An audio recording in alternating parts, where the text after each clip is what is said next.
Warning for midterm election outcome as GOP push for national anti-gay law and even LGBTQ existence. On Thursday, Queer News Tonight reported on the news that U.S. Representative Mike Johnson had, along with 32 other Republicans, introduced a federal version of Florida's Don't Say Gay bill. The federal bill expands the wording to cover any federally funded facility, including public resource, such as libraries, from discussing or providing materials that in any way discuss gender identity or sexual identity with children ages 10 and under. The bill called the Stop the Sexualization of Children Act cashes in on the groomer narrative while ignoring the harm it could cause for children who are dealing with their own identities being ignored much needed resources. The wording of the bill blocks any federally funded facility, including healthcare providers, from discussing with children, quote, any topic involving gender identity, gender dysphoria, transgenderism, sexual orientation, or related subjects, end quote. Blaine Kanzati is the president of the Idaho Family Policy Center. Zoe O'Hanlon-Byrne with Indiana Youth Group, which offers support and resources for LGBTQ youth here in the Hoosier State, says this legislation is concerning, opening the gates for bullying and harassment of LGBTQ students. Now they can bully and teachers can't stick up for them because they can't explain why it's wrong to ostracize someone for their identity. If they were to explain that, they could face really bad repercussions for it. So yeah, it is going to lead to more bullying and less that teachers can do. The teachers' hands are going to be tied as far as helping those students who need it the most. The bill defines sexually oriented material as any depiction, description, or simulation of sexual activity, any lewd or lascivious depiction or description of human genitals, or any topic involving gender identity, gender dysphoria, transgenderism, sexual orientation, or related subjects. It would impact federally funded facilities and programs, including libraries, schools, military bases, and hospitals, halting sex education in schools, or library books that include LGBTQ topics to kids under 10. Whenever these conversations come up, they use the word sexualization as like the buzzword to it, but it's usually actually tends to have more to do with identity. So I'm very concerned of what this is going to mean for these kids, that they have to feel the need to suppress their identity. O'Hanlon-Byrne says this bill was made to resolve issues that don't exist, but she says it will create problems for students in schools impacted by this suppression. She's hoping to see people around the country take action to ensure it's never passed. The danger of this bill, we cannot overstate it. The danger that we have been saying the Don't Say Gay bill in Florida would bring is now coming to you at the federal level. Most importantly, I think the thing for us to keep in mind is that the perversion of anti-LGBT people is that whenever they're trying to convince the public that whenever you talk about LGBT people, that you're also talking about sex. These people are obsessed with sex, they're perverted, and they're obsessed with discussions about bathrooms. They have this ongoing knack to always want to have their faces in the toilet, right? It is them who are remarkably perverted.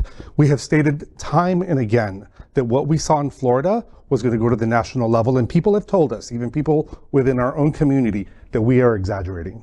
And here it is. And now we have Ron DeSantis running for governor, only building his momentum to run for president in 2024.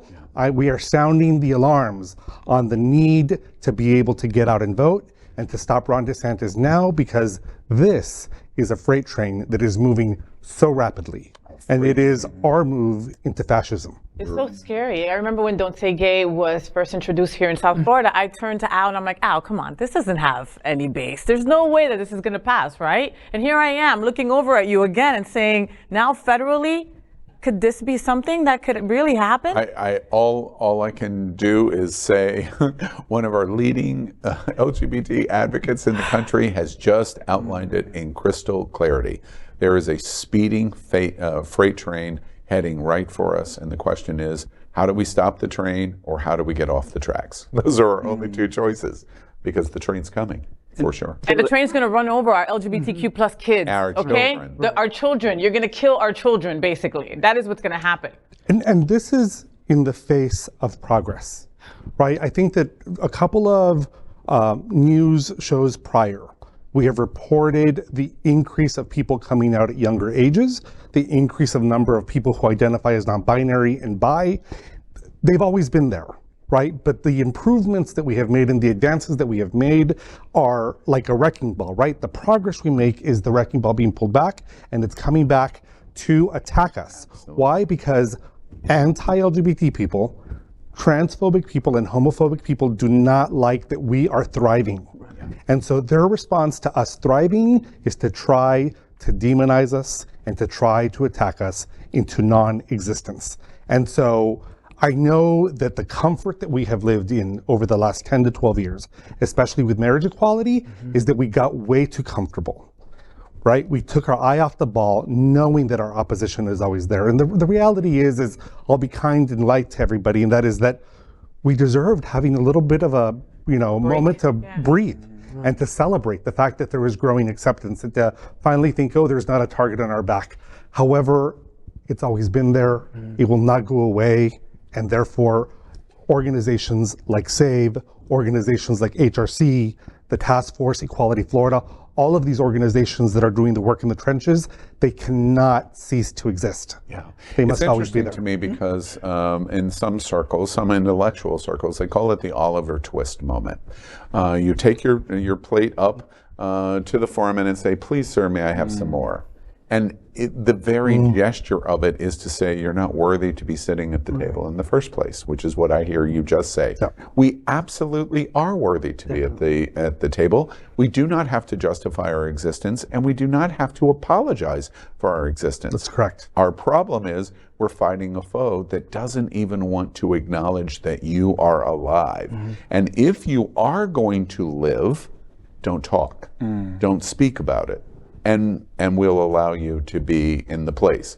Please, sir, may I have some more? And we even heard Dave Chappelle, I hate to bring up his name, but Dave Chappelle says his jealousy, he talks about being jealous of the gay community. Of the progress of course, yes, and how they're being left behind. He's been left behind. Yeah. And it's like, there's an example. There's a straight man talking about this, a straight black man talking about this. So yes, it is about jealousy. And let's be mindful of the language that's being used. The title of this bill, Stop the Sexualization of Children, it's a total misnomer. And for folks who are not paying attention, they'll miss the fact that this is really targeted against our community with no real reason. Right. In the Don't Say Gay bill, when you spoke to members of the Florida legislature, they said this bill is about not talking to kids about sex, right? Well, guess what? I agree that we shouldn't be talking to kids about sex. But when you read the bill doesn't say don't talk about sex. The bill targets our community specifically. That's right. Exactly. And that's that obsession, that sexualization of us, right? That constant need to be so perverse. The breeders are the perverse ones, right? Like, If I can give an international perspective to this conversation, just today, I did an interview. We're doing this series called the LGBTQ Banned Book Club, and we're talking to authors all over America, but all over the world, of books that are being banned in the United States now and in Florida, and American Library Association ringing the alarm of what's going on, and of course. The top two places in America that are doing it is Texas and Florida. No surprise. In the freest state, yes, banning exactly, books. Exactly. And I spoke to two straight women today in Holland, in the Netherlands, and they have a book that they wrote. It's a children's picture book. It is a picture book written in 2002, and in 20 years later, it's super popular. It's called King and King, and it is a children's picture book. And for 20 years, it's been widely successful. It's won just so many awards you can't even number them. And in 2022, 20 years later, all of a sudden, it's objectionable and can't exist.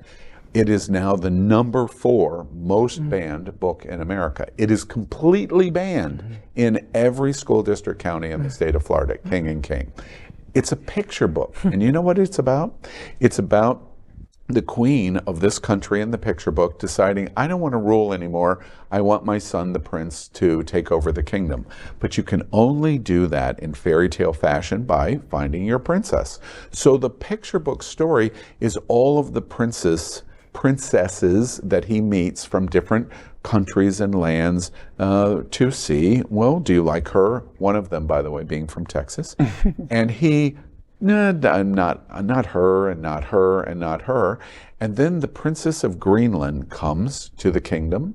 And she, when she comes to meet the prince, also brings her brother, the Prince of Greenland. And the prince fall in love with each other. It is so beautifully done. Yeah. And there's nothing. It's just they fall in love with each other. And they decide, oh, that's what it is. The king and the king. Queen, and it becomes the king and king. And it's the number 4 most banned book in the country. Completely banned in Florida. And I asked these 2 straight women who wrote this in 2020, we didn't even consider LGBT. We didn't even think about what we were representing here other than the beautiful story that love is for everybody, including this prince.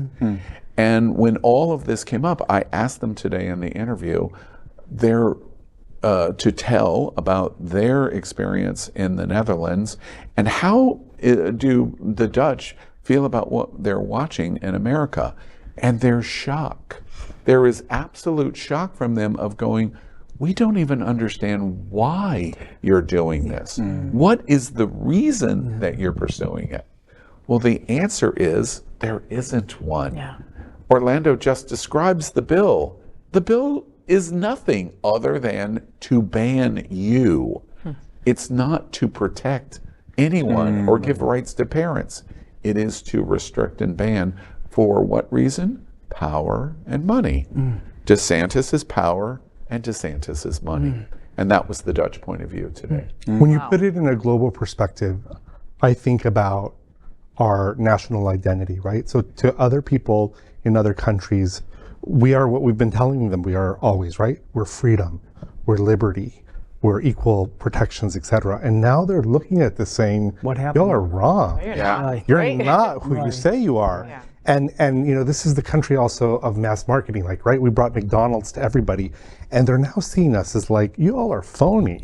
You all are false advertising on your freedom and your liberty. Like, what in the world?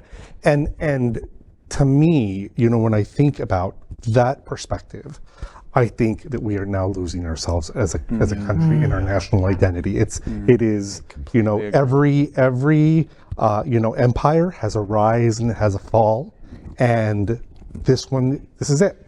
One final story, or one final thought, because we've got to move on to Faye's story. But wait till you hear my story. There's optimism here, because one of the things that they express in the interview is, you know, one of the things when I'm asking them on impressions of America and what's going on in Florida, and I tell them about Fort Lauderdale and Broward and our Blue Island and all of the things that I'm proud of South Florida and Florida. They say, you know, one of the things we really have been talking about, we went to Columbia this summer and we read in the book in prisons and lots of different kinds of embracements. But they said, you know, we would really like to come to Florida and we would like to make arrangements to go into some schools and read our picture book. We are going to try to make that happen. You're going to get arrested, Al. I need you here. You're going to get arrested. Watch. All right. LGBTQ plus news is vital for our community and for the broader world as a whole.